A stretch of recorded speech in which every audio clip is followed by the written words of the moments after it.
Hey everybody, Jeff Antoniuk here. Welcome to Digging Deeper Jazz. So today I want to talk about how to learn tunes, a strategy for learning tunes.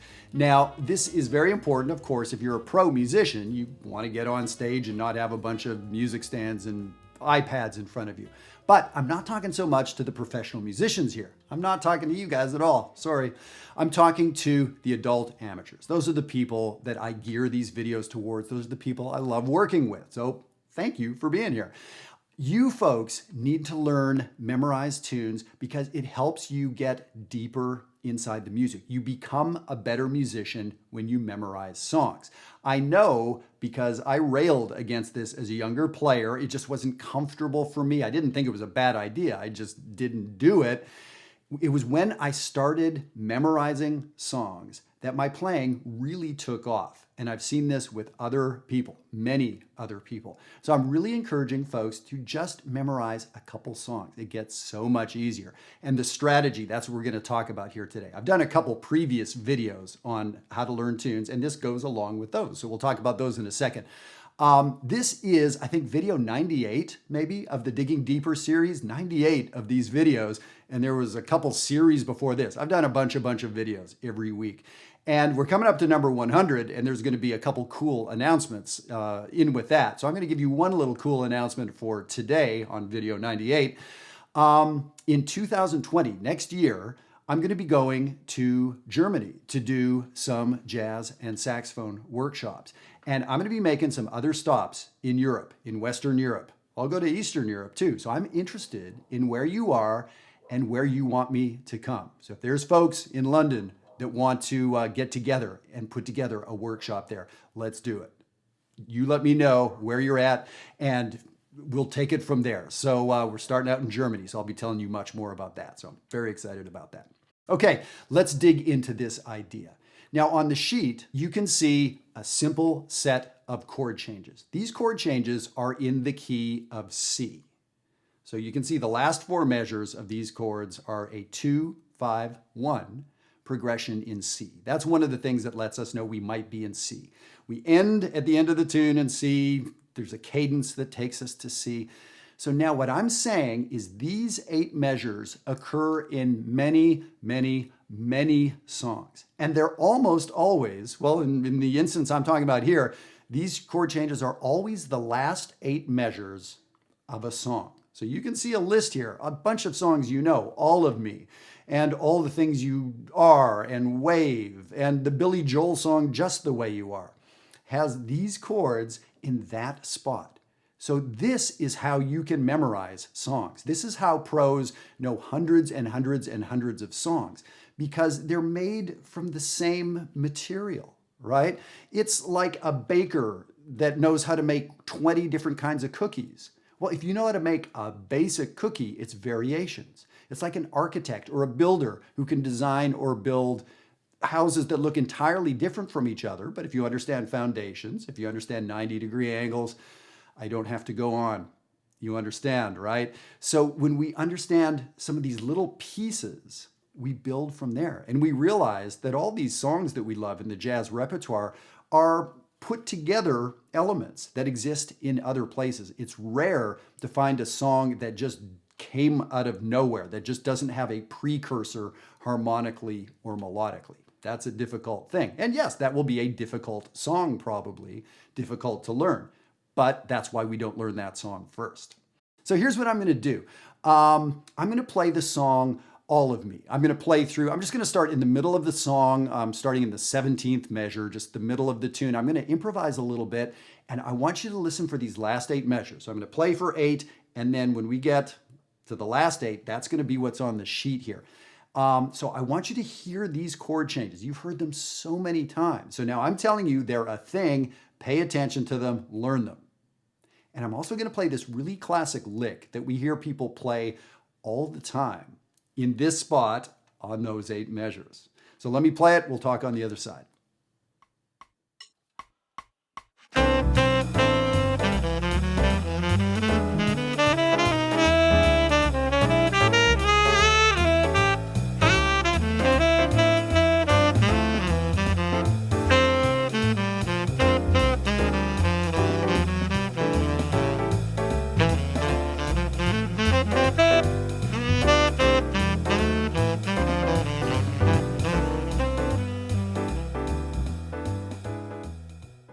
So what do you think? Did those chord changes sound familiar? And maybe you're not used to listening inside the music for the chords, for the bass, for the harmony played by the piano. But it's there and you've heard it millions of times. So maybe you did hear, oh yeah, that sounds like something I've heard. I wasn't playing the melody. I told you I was playing the song All of Me, but I wasn't really. I was improvising over it. So maybe you heard that. Or maybe you heard that classic melody.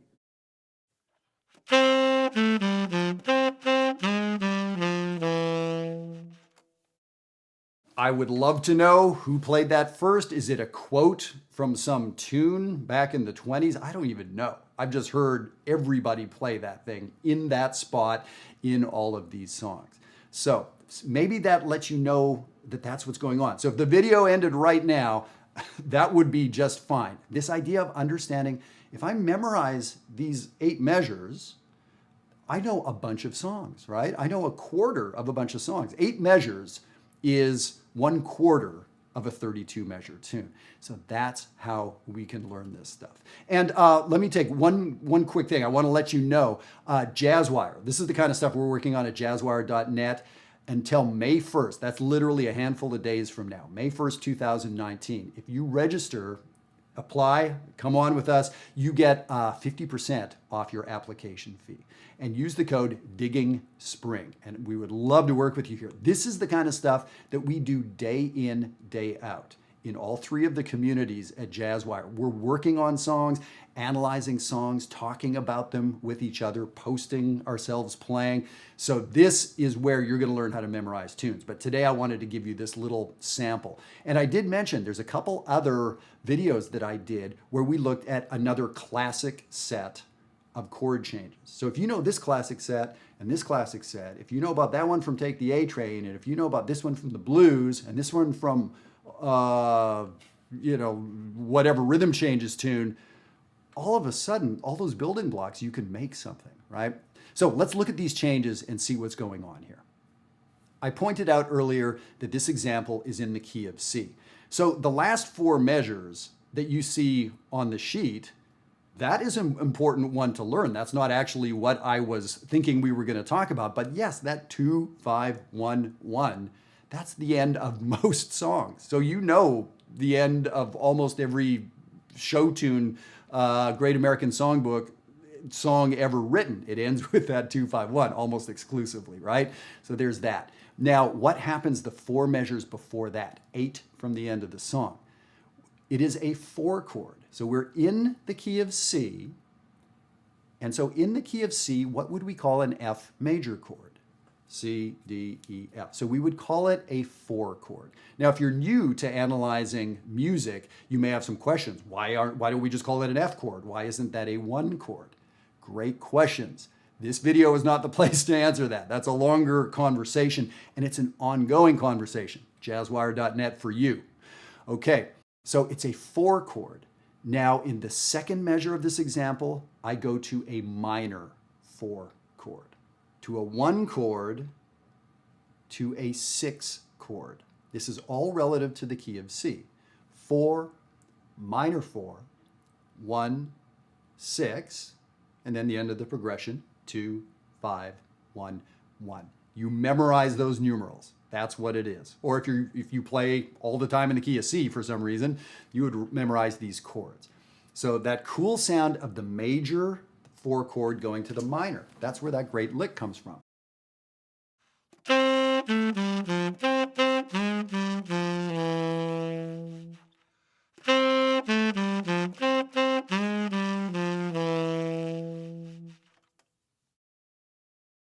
It's a wonderful melody. It's a repetitive melody, which is great. Theme and variation goes from major to minor. So that is such a classic chord progression. Now, here's the thing. Here's where things get a little, there's some exceptions to the rule.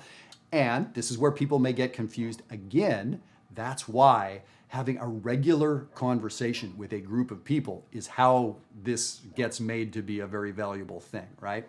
So sometimes we see the 4 chord to a minor 4 chord, which is what I have on the sheet. Sometimes you'll see this written, and different lead sheets for the same song may differ. One version of All the Things You Are says this, the other version has this totally different chord. How can that be? They're very similar chords. So instead of the F minor chord on the sheet, you notice that I said sometimes people may write it as B flat 7, but it still works. And the lick actually still works. So if one person were playing F minor and the other were playing B flat 7, it's not the end of the world. Those chords share a lot of similarities. And again, that's something we could talk more about, and we should talk much more about. So those similarities, so that will throw some people that if they're looking at two different lead sheets of all of me, this tune, one of them may say F minor there, the other one says B flat 7. They're kind of synonymous. Here's another exception. In the third measure where it says C major, sometimes you'll see a chord that says E minor there. I didn't put it on the sheet, but that's another possibility.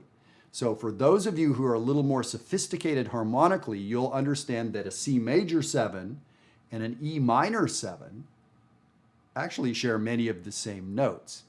So that would just be something the arranger or the orchestrator made a decision, I want this chord versus that. But they would be synonymous. So as you're looking through lead sheets and as you're memorizing the next song, In Love in Vain or one of those tunes, you'll notice, oh, the last 8 measures follows this template. And it has this exception or that exception, but it's the template and it will really, really work. So that is huge. And this is the kind of thing that will allow you to learn songs, to memorize some songs. And this discussion we had right here. No, I didn't show you, the world's coolest diminished lick like maybe I did last week or something. Did show you a pretty cool melody to play through here, right? And now it's not always the cool lick or the fancy new scale or the, whatever interesting device that fires your brain. Oh, I wish I could learn that John Scofield lick. That's all good stuff. But this is where the rubber hits the road, is when you start understanding how harmony functions and you start looking at harmony in bigger chunks. So this video is much more valuable than 10 videos showing you 10 hip licks as far as I'm concerned. This tells you where things fit, why they work, how to think of music in bigger pieces, not just the composer throwing chords at you and you trying to make your way through the forest of chords that are, coming at your head. That's not the way we want to do it. So this idea of thinking of these last 8 measures as a unit, and you will see this unit in many other places. So I hope that's helpful, and I hope this brings up a lot of questions. And as I said, jazzwire.net is the place where every week we are talking about this stuff with hundreds of adult players like you around there, learning how to, understand the music a little bit better, and then of course, how do we sound better on these instruments. So thank you so much for tuning in. I'm going to play a little bit on the way out, and have a fantastic week. We'll see you next time for video number 99. And let me know where you want to see me in Europe. 2020. I'll see you there.